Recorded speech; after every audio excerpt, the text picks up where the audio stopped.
Welcome to another episode of the Chasing Poker Greatness podcast. As always, this is your host, the founder of ChasingPokerGreatness.com, Coach Brad Wilson, along with my co-host, Duncan Palamourdas. It is Philosophical Friday. Duncan, how are we doing, sir? I'm doing very well, Brad. How's everything with you? Everything's going well. The YouTube listeners can see that you are clean cut. You look well groomed. Everything is, you're looking good today. I appreciate it. It's nice to look good once in a while, so can surprise people. If you look good every day, it doesn't make any difference anymore. Yeah, exactly. That's how you frame it to Rationalize it. frame Right. it to your significant other that way. I'm sure that'll just go over very well. That's right. What's on the agenda today on this very philosophical of days? Well, I wanted to say that we had a great deal of many interesting topics in the village today, and it was really tough to pick one because we're very interested in many of these topics. People were talking about studying, they were talking about the markets, they were talking about a great deal of many interesting topics and other things too.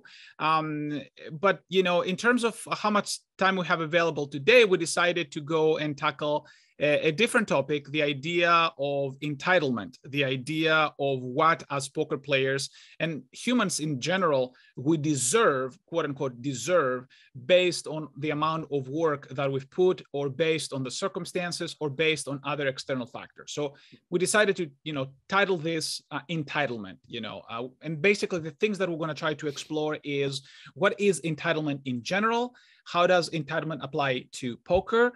Are winning poker players entitled, and should they be entitled? Do they have the right to feel that they deserve certain outcomes? Is denying entitlement nihilistic, basically saying that nobody owes you anything and things like that? Is that just a nihilistic approach? How does that, of course, generalize to the rest of the world, and what can we learn from it? These are the type of questions. Yeah, very nice. So I guess we start in the place where we tend to start, of defining entitlement, right? Right. So how do you think of entitlement? What comes to mind when, both in terms of general settings and in the poker world? When somebody says this person is entitled, what comes to mind? What comes to mind is that you take one action and you believe that because you took said action, you deserve a very specific positive return for taking said action. Mm-hmm. Is how I look at entitlement. Right.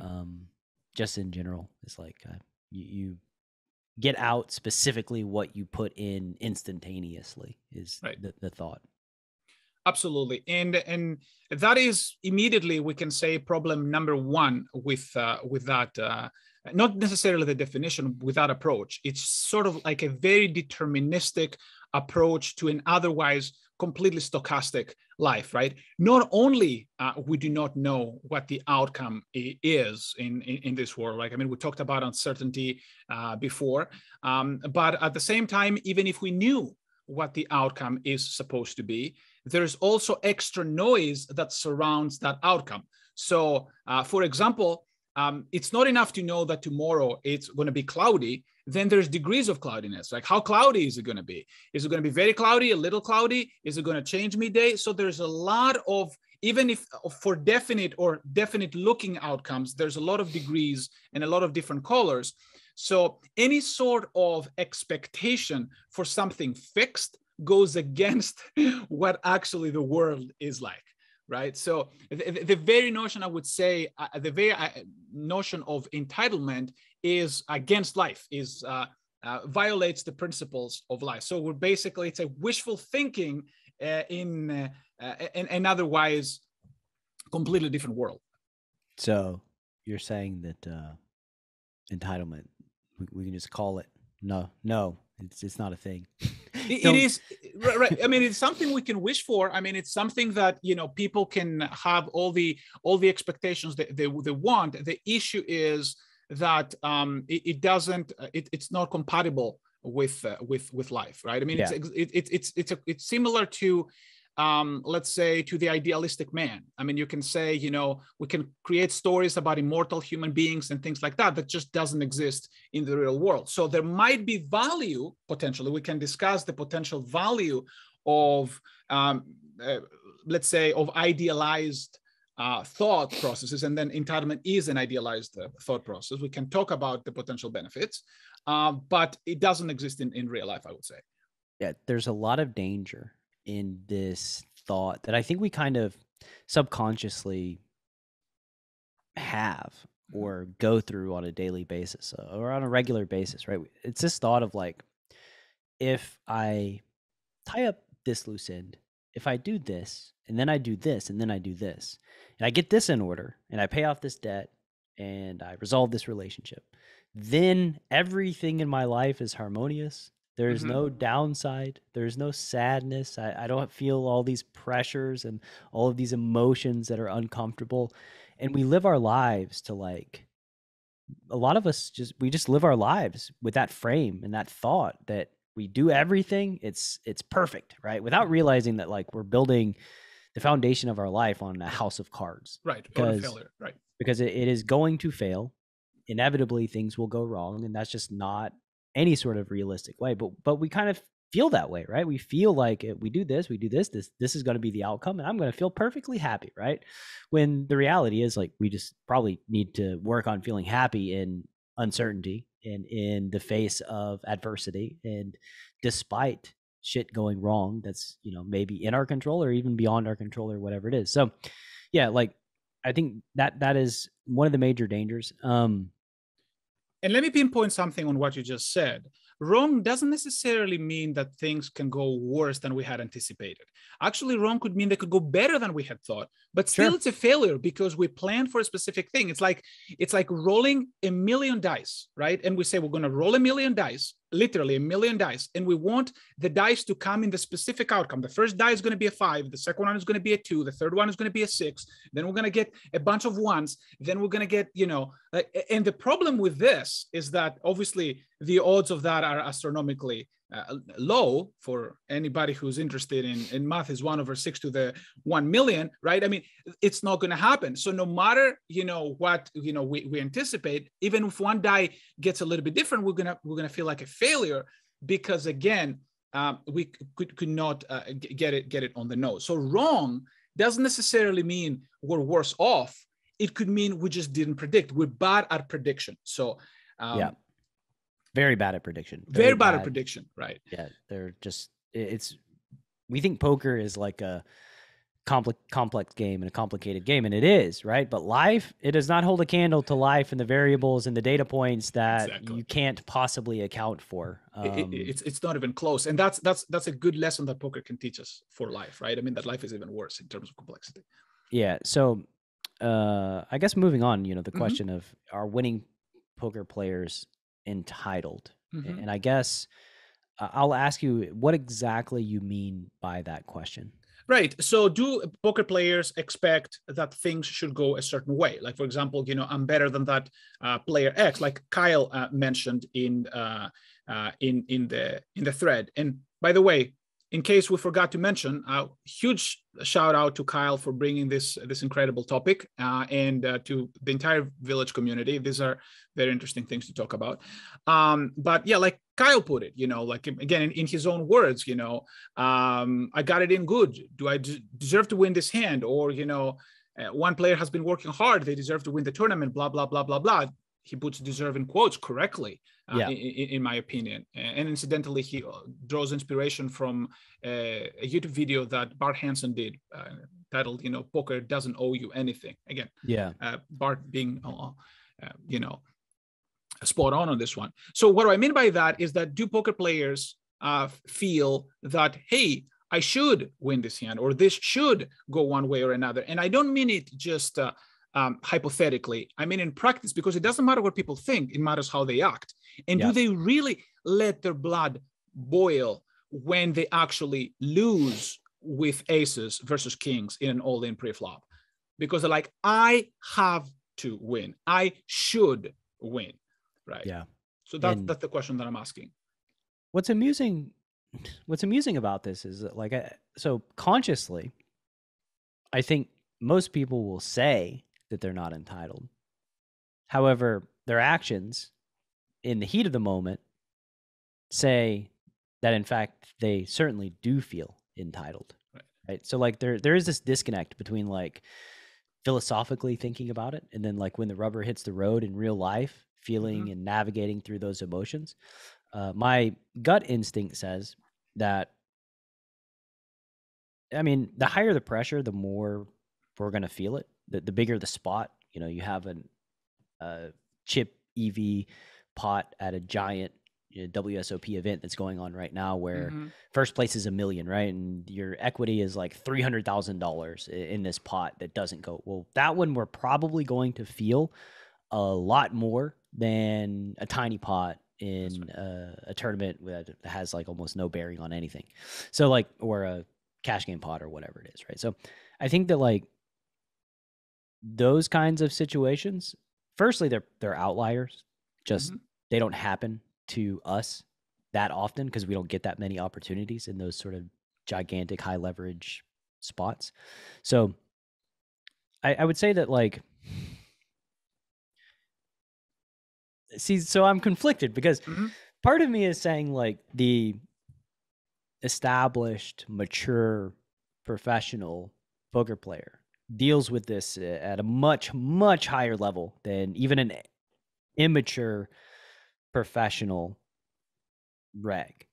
Right. They're able to deal with this and compartmentalize and, like, understand that, like, we're playing a marathon here. It's a long game. And so, like, just we're able to recover from those situations, and we're just able to, like, move on and play the next hand to the best of our ability. I think that, like, that's something that, like, battle worn, battle tested, mature pros can do.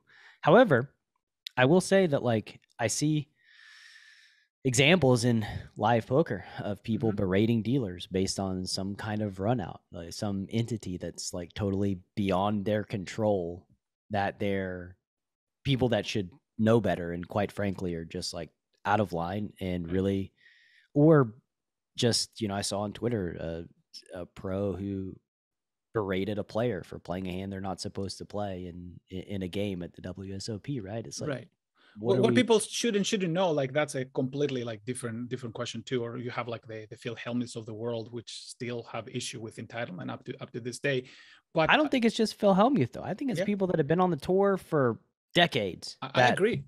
For some ungodly reason, don't understand that, like, this is not being a fucking pro. This is being an amateur. This is being a child, somebody that ought to know better.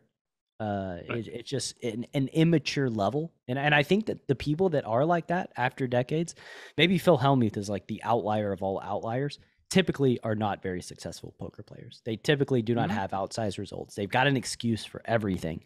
Why they didn't win the tournament, why they've never won a major bracelet event, why they lose poker this month. There's some sort of outside force that's holding them down, right? They don't accept responsibility for their own stuff. So, yeah, I think my real feelings on entitlement are, like, I think you should be entitled as a poker player, actually. And this is maybe controversial, but the focus of the entitlement, I think, is all wrong. I think that you should be entitled in the sense that you wake up and you play with discipline and intensity. You should be entitled that when you sit down at the table, you're going to give it hell, and you're going to have an edge, and you're going to make great decisions. And eventually, over the long run, you will win, right? But the thing that really matters is your ability to hold it together when other folks are cracking and punting and giving away their stacks. Like, that's the thing that I think we should feel entitled about, is, like, our ability as high-level players to perform at that level on a day-to-day basis. But the results of the cards, no, who cares? Like, it doesn't matter. The only thing we're measured by are our decisions that we make in those moments, because on a long enough timeline, we all play the same hands. We all deal with the same bad beats. We all have the same coolers. That all averages out, and who cares? So you basically want to, if I hear this correctly, you want to shift the definition a little bit, which is, by the way, it's perfectly fine by me. Definitions is just calling things names. You do not want to call entitlement something that is external, but something that is internal, right? I think it can be both. I think there's like external and internal, but maybe it's all internal, right? And the internal just flows outward to the external. The reason why I'm asking is because, like, I mean, you said things like, you know, I'm gonna do my best. I would say even that is not guaranteed, right? What if, you know, you have like a heart attack or, you know, something like in the middle of it, right? So in that sense, we can strive for, you know, whatever intentions we have, but the outcome is beyond our control, like completely beyond our control. I would say. Yeah. And you know, go ahead.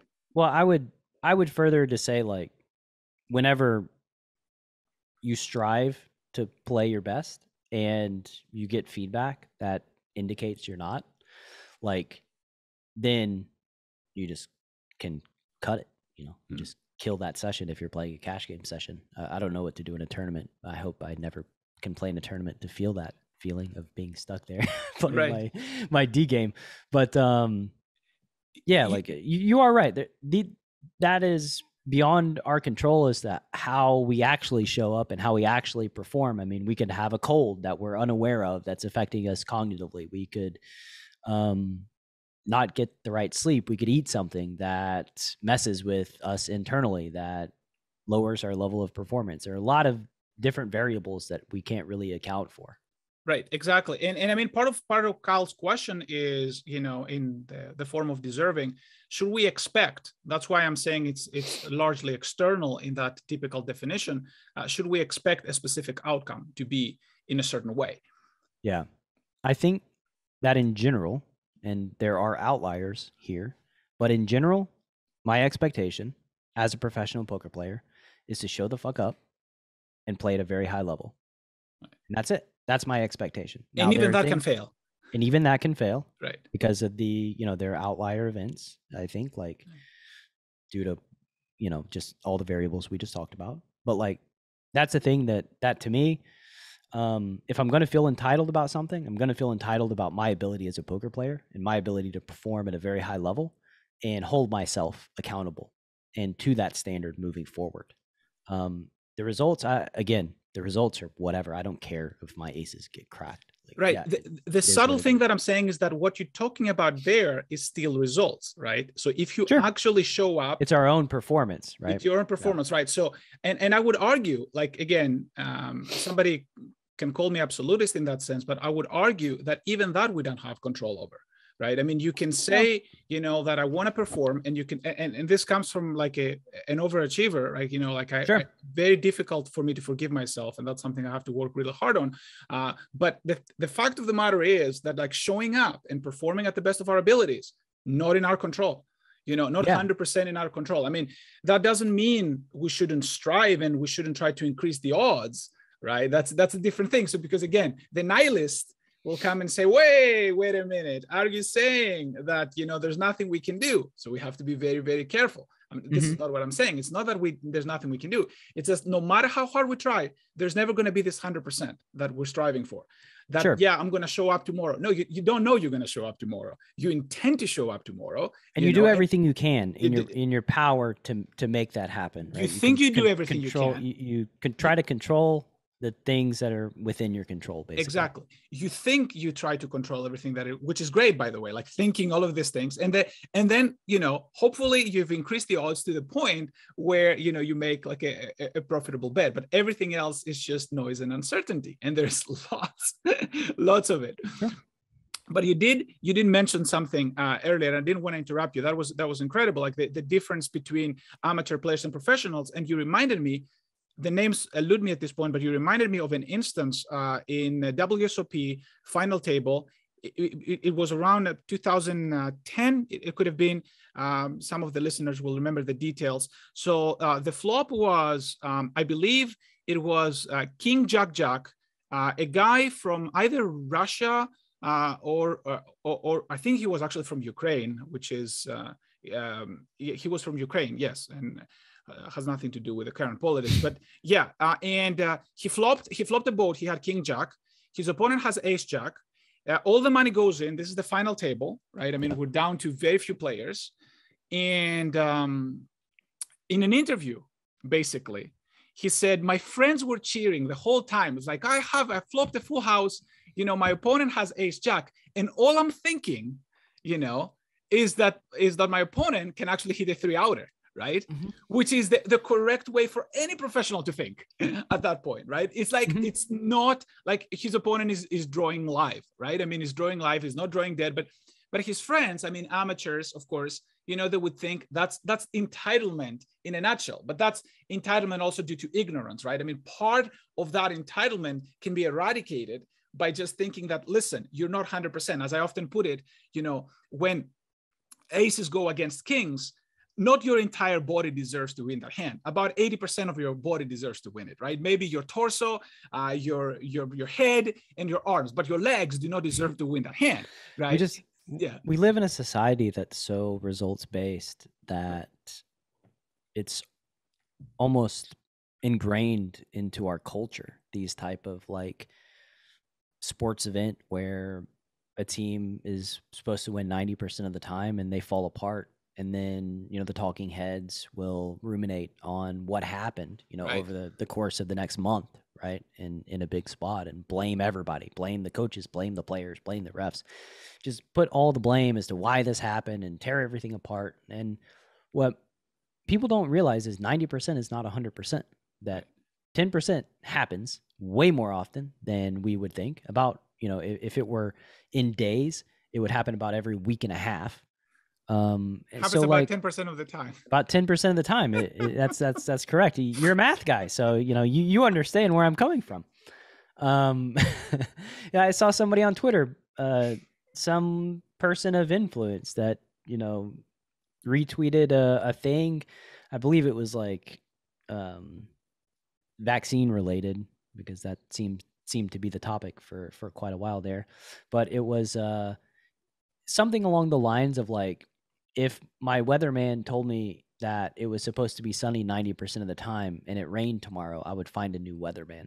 And I think that is just so symbolic of humanity and how we don't think in any gradient. We don't think of in any spectrum, and we think that like, oh, 90%, let's just round up to 100. And that just, this isn't life. This isn't life in any sense. Was that the one that Andrew responded, oh, you know what? I mean, the 3 people lost with aces in a tournament, so they should never play aces again, something like that. I did see that one, and it did make me, but no, this was like way before then. But there's examples like all over the place, right? It's like classic example, sports example is like the Super Bowl where Malcolm Butler, and this is out of your forte, so I assume the audience knows what I'm talking about, but the Seahawks and the Patriots, they were at like the 1 yard line, and instead of running the ball with Marshawn Lynch, they instead went play action, fake to Marshawn Lynch, threw a slant. Malcolm Butler undercut it. Patriots won a Super Bowl and the Seahawks lost a Super Bowl, right? And just for years now, they're probably still Seahawks fans still fuming about it, because they have, you know, one of the great running backs in the league who's a bruiser, and he had to get 1 yard for a touchdown, and instead they threw the ball. How could they? What a terrible decision, right? And then you look at it afterwards in the analytics side, and there had been something like 96 play action passes ran from within the 3 yard line that season, and there had been 0 interceptions, right? Yeah. It was like they were playing the numbers. Right. They were playing the numbers for sure. Got a bad result. A player made a really good play, and there's nothing that says that you hand the ball off to Marshawn Lynch, he's not going to fumble it, or he's not going to get tackled 3 yard loss, right? But we focus on what didn't happen, or what was supposed to happen. What was supposed to happen was Marshawn Lynch gets the ball and run it in. Instead, we threw it, and we threw a pick. Of course we did, you know, but really what like, that was a high percentage play. And it's just like, these things happen again and again and again in the sports world. And, you know, football again, there's massive variance. We got a bunch of giants playing with an oblong ball that can hit the ground and bounce any number of directions. So like there is this luck element within, all the sporting arenas and also in poker. And I mean, we just have to recognize that, like, yeah, 10%, that ain't zero. That's right. These low outcome events, they're going to happen. They're going to happen often, more often than you think. And you just have to deal with it. Right. There are, to be fair, there are a couple of problems with that. And I try to argue this in the 7th chapter of my book a lot. We're not wired to deal with probability. And there's a reason why we think we rounding percentages to the nearest 100, right? 90% is 100% and 30% is zero. There's a reason for that, because we cannot dissect an outcome, right? We're not, our brains do not think quantum mechanically, right? I mean, so our brains have to think in a binary way, or multiple binary ways, if you want to spread it out the decision tree. But the thing is that we cannot split probabilities, right? We cannot think in terms of percentages. Yeah, poker players don't have that luxury. Exactly, that's true, and I think that's an issue. However, one thing we can say is that we can not necessarily we cannot expect to start thinking stochastically or in a probabilistic way, because we cannot really do, like, I mean, we can do it, but we can never feel it. We cannot expect to ever feel probabilities in that sense. But one thing that we can actually do is that we can come to terms with that deficiency. This is two different things, right? One thing is we are in denial and we're thinking to ourselves, you know what, either probability doesn't exist, one form of denial, or, you know what, I can think like an electron, right? I mean, I can think like, and again, all the physicists out there, they're probably pulling their hair because they're like, what are you putting, agency to an electron? What the hell is that? No, what I'm talking about is that, anyway, so one way would be to deny a probability 100%, and the other way would be to try to think probabilistically. Both of these approaches will fail. I can guarantee you that. Like, both of these approaches will fail because we're not wired to do that. Failing to accept probability is a mistake because, again, all things being equal, results can have different outcomes. But also trying to think probabilistically is going to fail because we're not wired. We don't have the genes for that. We're not wired to think that way. So it is more of like an acceptance of our deficiency versus anything else. And I think this is very important here when we start talking about deserving. Like, for example, to give you an idea, because some of the questions that Kyle is asking, he's realizing that this is a much broader question. It's like, what do I deserve as part of my company, right? What do I deserve as a citizen of a country? What do I deserve as a human? And honestly, like my personal answer is a big fat zero. We deserve absolutely nothing. As a matter of fact, and I don't mean that in a negative way, but as a matter of fact, it is one of my biggest surprises that we can actually walk inside a restaurant and have a peaceful meal. I just don't understand how that works. If you look at history, right? There's so many uncontrollable factors.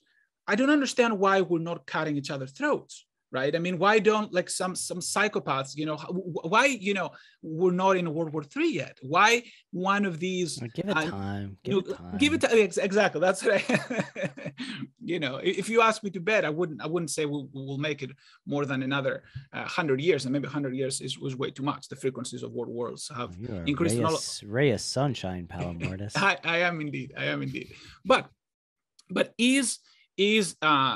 I really want to ask that question, though, because I think this is not nihilistic, by the way.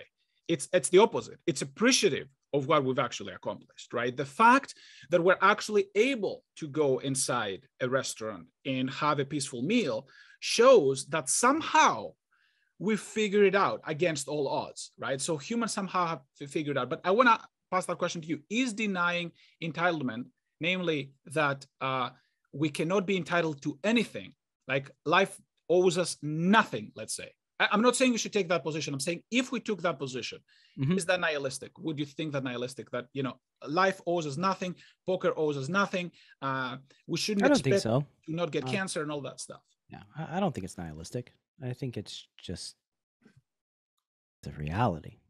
You think it's the reality? I think it's just the fundamental reality of the existence of humanity. We can say like, we can just go back to the element of like luck and chance. And like you said, yeah, we can go eat a meal in peace together. I mean, there's probably places in the world in this very moment where they struggle to go out to a restaurant and peacefully eat a meal together. And why are they there? Is it like because they were bad people that were sentenced to such a life of, war and strife and anguish? No, it's because they were born in the wrong place, something totally beyond their control. And so really we start from this, in my life, I've started from a place of privilege. I was born in a very fortunate place. I was just very fortunate in many, many different ways. And that is nothing but pure luck. And so to assume that I deserve future luck because I was born into past luck, I think is just foolish. It doesn't make any sense to me. Absolutely. And I would piggyback on that because you are fortunate. I am fortunate. The listener, most likely, they're fortunate. Just the fact that they have the opportunity to listen to a podcast. How could they be more fortunate than listening to us right now, driving down the road? This is the pinnacle of fortune right now. Not where I was going, but yeah, good point. But also one more thing, it really we really need a lot of good apples to be able to eat a peaceful meal. It really just takes one bad apple to ruin it for everybody. Yeah, which is easy to tear stuff down. It's easy to break shit. So easy, and especially with the forces that we have, like the nuclear forces these days, like it's so much easier. Which is why I'm so incredibly surprised, about the way how far we've come. So, if anything, this is not a way to say, oh, you know what, I want to have that tomorrow. We have to work hard, and I mean work our asses off to be able to make sure that tomorrow actually comes. And then, a lot of people say, oh, what? Not make sure, we can try. Yeah, exactly. We can do what we can. Please correct me, please. Back, there's no guarantee. No guarantees, exactly. You see, but the language itself, that's actually a good point. I don't think in myself that there's guarantees, right? But the language itself, use like make sure, right? We've created those languages. That's how we use it in everyday life. I don't think the words I'm going to use, like they sort of like come unconsciously, right? Mm-hmm. So we're using definite words for indefinite outcomes. Right? Yeah, because you'd sound like a psychopath if you just qualified everything that you said in a day-to-day life. Right. I will. I'm gonna go pick up the kids, babe. There's a 99.997% chance I'll make it back alive. I love you. It's like, right? Like I'm going to go get a meal. There's a 0.001% chance I fall through a grate and break my neck. Like when on the way into the restaurant, like, or worse yet, there's a 99% chance I'm going to make it to school. Otherwise I'm going to go somewhere else, have a coffee or something, So. Right. It's just like, you would just be, people would look at you like you're a space alien, rightfully so, by the way. Don't go about your life doing that. But yeah, we make guarantees and assumptions because the alternative is terrifying, frankly. Actually, to your point, like don't go and do that outside. Actually, I've spent a considerable amount of time thinking about this in the book that I'm writing, and hopefully it's going to be published at some point, maybe not. But one of the things that I'm talking about, it can be basically summarized with an ancient saying that says, measure twice, cut once, right? So I'm a big proponent that no matter what we do, we need to do it with ultra confidence. What we do needs to be done with ultra confidence. However, at the meta level, when we evaluate that thing, all sorts of doubts should come in and all sorts of analyzing and all sorts of things, either before the fact or after the fact, so we can improve in the next action. But when we act, when we say something, we have to be 100% because that's how we work. There is no 90% action, right? Action is always either 100% or 0%. There's not in between. We're binary. We either do it or we don't. So when we talk, when we act, when we do, we have to be absolute.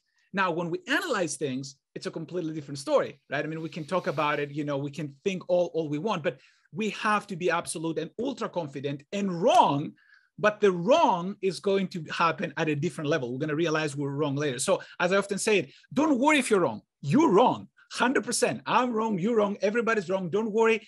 You're an idiot. I'm an idiot. Everybody's an idiot. So, but the point is, we can act and be, idiots and wrong together, and then we can analyze about that later, instead of just holding there and then try to be perfect and failing at that.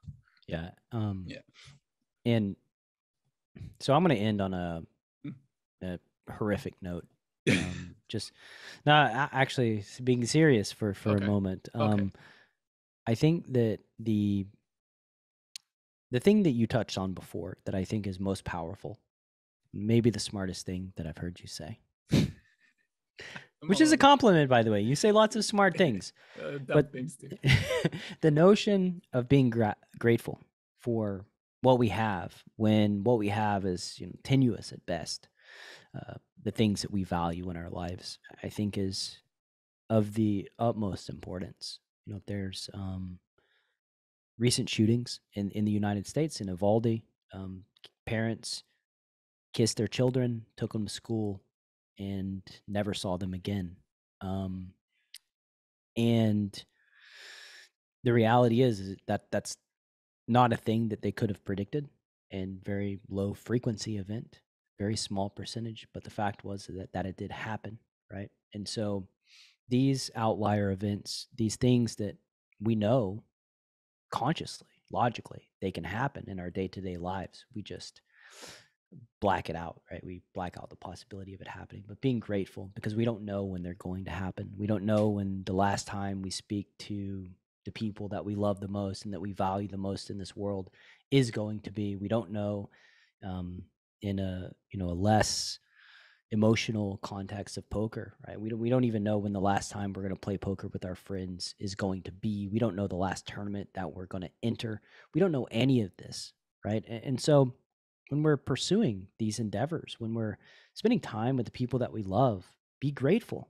Be grateful that it's here now and it's in front of us. And look down at what we have instead of looking up at what we need to feel good, to feel comfortable, to feel like we've made it, to feel safe, right? Just pay attention to what you have right now, because, like I said, I'm going to go get my kids, and there is not a guarantee I make it back. It is not. So on that note, I'm very grateful for this podcast. I'm grateful for you. I'm grateful for my friends, my wife, my children, my friends. I'm just immensely grateful for the opportunity to live on this planet for the time that I get to live. That will be beyond my control. I promise that, because I don't want to go out, but I will. Inevitably, it's going to happen. So yeah, I think that just gratitude solves a lot of these things. It just is such a necessary component to living a fruitful, happy, joyous life. Absolutely. And likewise. And one thing that I'm going to say also from a utility standpoint, it is easier to win if you are grateful about things that happen. What do I mean by that? You can think of it this way. If you really strive to be at a specific point, you will always fall short. So that's always going to be a loss. However, if you basically think you're at zero or at near zero, anything that happens, anything at all, you're going to perceive it as a win. One of the things that, I like to talk to a lot of people, I take the bus, I talk to the drivers, I like to talk to people in general, the casino, the dealers, all the people, and hear the stories. And some of the things that a lot of people are telling me, things that they're asking, how's your day going so far? One of the things they're going to tell me a lot, and I hear that a lot from a lot of people, is that, every day above the ground is another great day. So that's a victory. These people are taking these days to victory. And I think this is an excellent standpoint, instead of just, being entitled is a life of misery. It's a life of failure. It's a life of falling short. Instead, basically what you just described is all of these little victories. And it's not just I'm just saying it to say it. Feel it, look around all the great things that have happened to us. We're able to communicate and we're thousands of miles apart. That's insane. We're insane. Ask yourself if you'd rather, sometimes people say, the kid these days, ask yourself if you'd rather live in any other country. Ask yourself if you live in any other time of history. We are beyond lucky, right? I mean, we're just hit the freaking lottery, right? So it's just blowing my mind. Every time I say, I just get excited about it, how lucky we are. Yeah. And it's maybe the default setting of humans to keep progressing, keep wanting more, keep wanting to move forward. Right. But yeah, I mean, it's okay to want more, but let's understand what we have and to go more, right? I mean, for sure, you don't have the thing that you just, it's a fiction of your imagination, right? You don't have that. You don't have the win with the aces, right? So what you have is you're lucky enough to be able to sit at the poker table. So that's. And if you zoom out and reflect, right, which, I have zoomed out and reflected a decent amount over the course of my life. And one thing that kind of struck me as like interesting is on just like a day, right? How often do you feel sad? How often do you feel low energy? How often do you feel like you're looking forward to something else in the future that's going to give you happiness, right? Like, how often does this occur in your day-to-day life?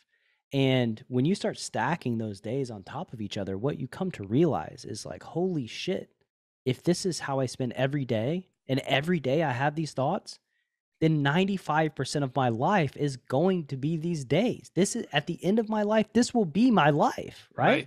If you play a poker tournament and you're miserable, and every time you play poker, you're yelling at people and you're miserable, then at the end of your poker career, at the end of your life, you will have been miserable over 90% of the time that you're sitting down at the card table. What a fucking waste. What a wasted opportunity to me. So just, you play poker, you win, you lose. Guess what? You're feeling emotions. You're alive. You have a central nervous system. You have memory. You're a human being, and it's a blessing. Right. And it's limited. It's not an unlimited time that we get here. So absolutely. Yeah. And just one practical advice for tournament players versus cash game players. This applies a lot to poker. If you decide to be a tournament player, keep in mind that from a practical standpoint, you're setting up yourself for many failures, right? More than cash game players, right? Because cash game players, let's say they win 70% of the time. If you're a tournament player, you're going to lose about 80% of the time. So that unless you find a way to deal with that, your life is going to be 80% failure, and 20% success, whatever you want to call it.